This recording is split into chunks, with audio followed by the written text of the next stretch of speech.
안녕하세요, 트래블튜브.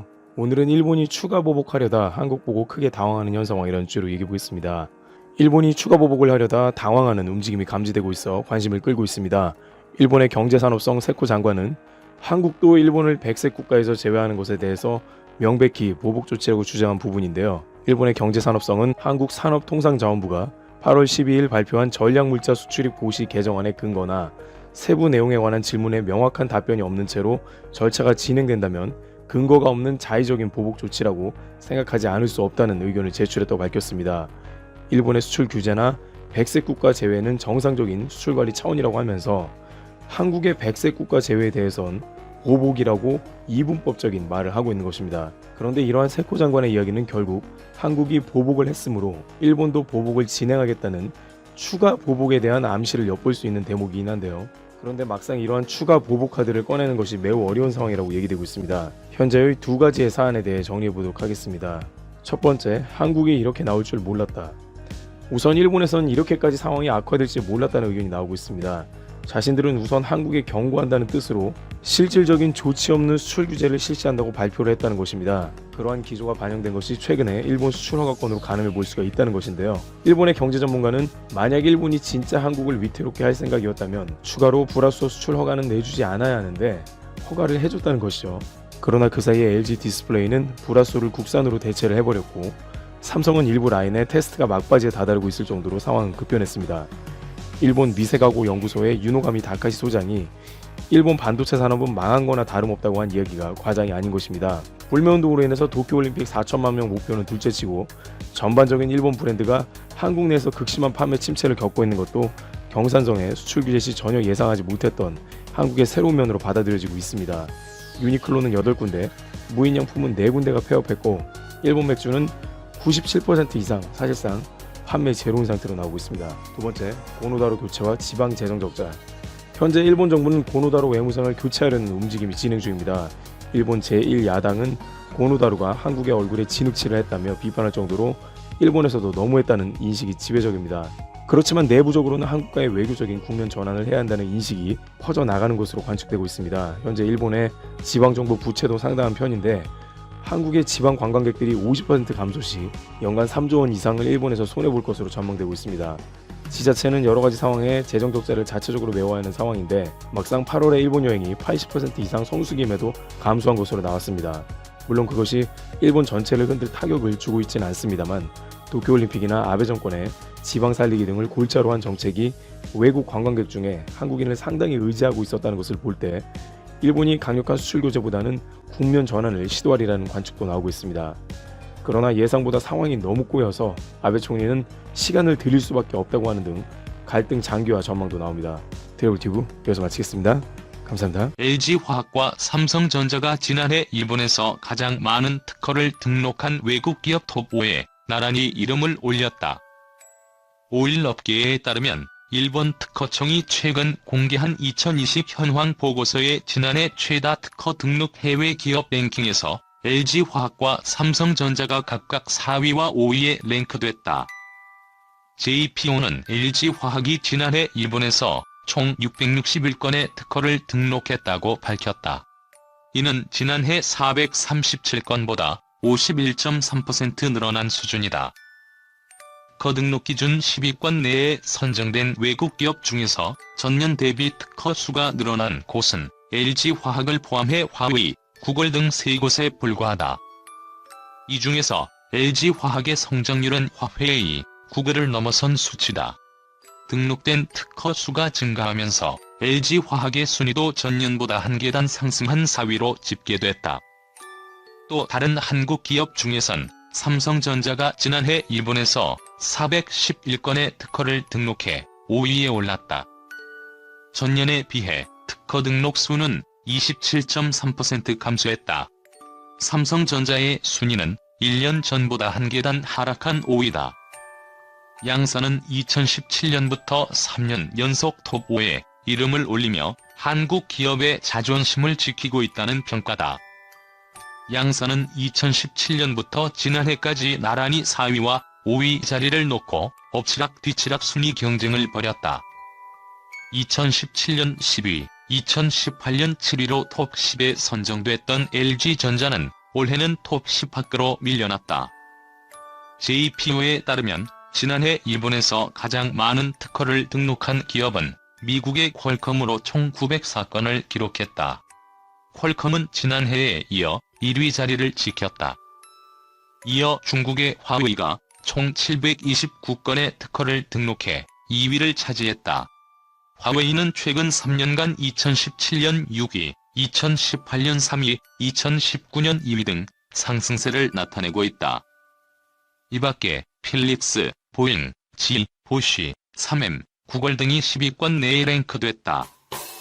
한편 일본 자국기업 중에선 캐논이 4,264건으로 1위에 올랐으며 미쓰비시 일렉트릭, 토요타, 덴소, 파나소닉 등이 톱 5에 올랐다. 삼성전자와 LG전자가 1분기에 코로나19 사태에도 불구하고 상대적으로 양호한 실적을 거두었다. 삼성전자는 시스템 반도체 매출이, LG전자는 생활가전 부문의 영업이익이 분기 기준으로 각각 사상 최대의 실적을 냈다. 삼성전자는 연결 기준 1분기 영업이익이 6조 4,473억 원으로 지난해 동기보다 3.4% 증가한 것으로 잠정 집계됐다고 29일 공시했다. 매출은 55조 3,252억 원으로 작년 동기 대비 5.6% 증가했고 순이익은 4조 8,849억 원으로 3.2% 줄었다. 이는 7일 발표한 속보치의 매출 55조 원과 영업이익 6조 4천억 원보다 소폭 높은 수치다. 사업 부문별로는 반도체는 1분기 매출 17조 6,400억 원을 기록해 작년 동기 대비 21.9% 증가했고 전분기 대비로도 5.1% 성장했다. 반도체 부문 영업이익은 3조 9,900억 원으로 작년 동기 대비 3.2% 감소했지만 지난해 4분기보다는 15.7% 증가했다. 특히 1분기 시스템 반도체 매출은 사상 최대치인 4조 5천억 원을 기록했다. IM 부문은 매출 26조 원, 영업이익은 2조 6,500억 원을 기록했다. 매출은 코로나19 영향으로 작년 동기 대비 4.4% 감소했지만 갤럭시 S20 등 프리미엄 스마트폰의 판매 비중이 높아져 영업이익은 16.7% 증가했다. 가전 부문 매출은 작년 동기 대비 2.6% 증가했지만 영업이익은 코로나19와 비수기 영향으로 16.7% 감소했다. 삼성전자는 2분기는 주요 제품 수요에 대한 코로나19 영향이 본격화되면서 전분기 대비 실적 하락이 예상된다고 밝혔다. LG전자는 연결 기준 1분기 실적이 매출액 14조 7,278억 원, 영업이익 1조 904억 원으로 집계됐다고 이날 공시했다. 매출액은 작년 동기 대비 1.3% 감소했지만 영업이익은 21.1% 증가했다. 1분기 영업이익률은 7.4%로 역대 1분기 기준으로 가장 높다. 1분기 영업이익이 1조 원을 넘은 것은 이번이 두 번째다. 특히 생활가전 사업본부는 1분기에 매출 5조 4,180억 원, 영업이익 7,535억 원을 달성했다. 매출액은 소폭 감소했지만 영업이익과 영업이익률은 분기 사상 최대를 기록했다. 한편 현대자동차 1분기 실적 개선에 성공했다. 코로나19 사태에도 지난해 말부터 촘촘히 이어온 신차 효과를 톡톡히 봤다. 2분기 이후 시장 악화도 지속적인 신차 출시를 통한 제품 믹스 강화로 극복할 계획이다. 23일 서울 양재동 본사에서 열린 컨퍼런스콜에서 현대자동차는 2020년 1분기로 판매 90만 3,371대, 매출액 25조 3,194억 원, 영업이익 8,638억 원, 경상이익 7,243억 원, 당기순이익 5,527억 원 등을 보고했다. 매출과 영업이익은 전년 대비 각각 5.6%와 4.7% 증가했다. 판매 대수는 11.6% 감소했다. 경상이익은 40.5% 줄었다. 매출은 원화 약세, 신차 및 SUV 등 고부가 상품 위주로 제품 믹스 개선, 액티브 합작법인 현물 출자 등 기타 매출 발생 등으로 성장세를 거두었다. 매출 증가에도 신차 마케팅 활동 등으로 영업비용이 증가, 영업이익률은 전년과 같은 3.4%를 유지했다. 판매 대수는 코로나19로 인한 국내 공장 가동 중단, 투싼 등 일부 차종 노후화, 글로벌 수요 위축 등의 영향으로 감소세를 겪었다.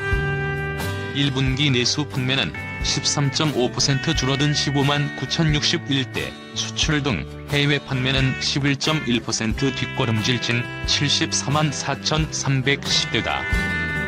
현대차는 코로나19로 인한 외부 충격이 2분기 이후 본격화될 것으로 전망했다. 이번 컨퍼런스 콜에서도 2분기 이후 사업 계획을 설명하는 데 공을 들였다.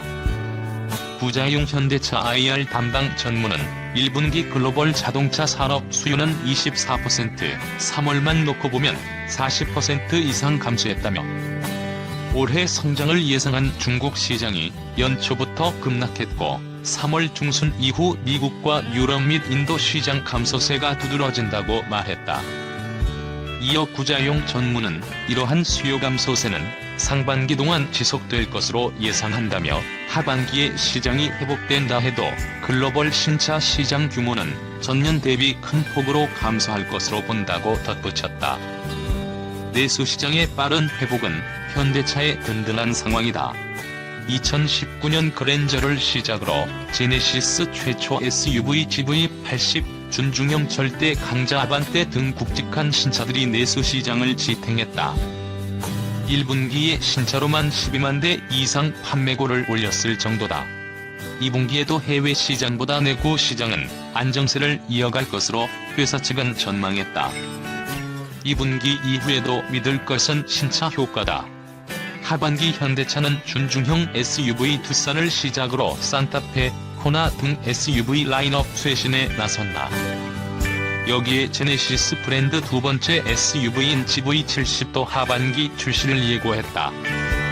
부자용 전무는 글로벌 락다운 장기화로 해외 시장에서 신차 효과는 다소 약화될 것으로 보인다.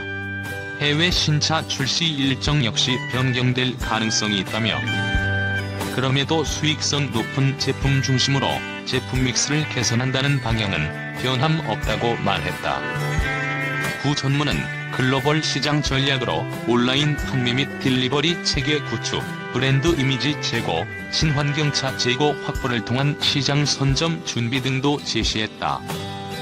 국내 공장의 생산 조정도 불가피할 전망이다. 주요 시장 위축으로 수출 물량 감소가 예상돼서다. 현대차 관계자는 국내 공장은 내수 중심으로 생산 물량을 조정하고 판매 호조인 신차 생산에 집중할 방침이다라며 친환경차 수출 물량도 미리 확보, 시장 회복 시 즉시 대응해 점유율을 높일 계획이다라고 설명했다. 앙헬 구리아 경제협력개발기구 사무총장이 신종 코로나 바이러스 감염증 여파에도 세계 주요 20개국 중 한국이 가장 빨리 경제를 회복한다고 전망했다. 오히려 한국보건산업진흥원은 지난 9일 감염병 관리 웹세미나를 개최했다. 코로나19 전 세계 확진자 수가 150만 명을 넘어서면서 세계 각국이 코로나19 대응에 대한 노하우 공유를 요청해 이 같은 웨비나를 마련했다.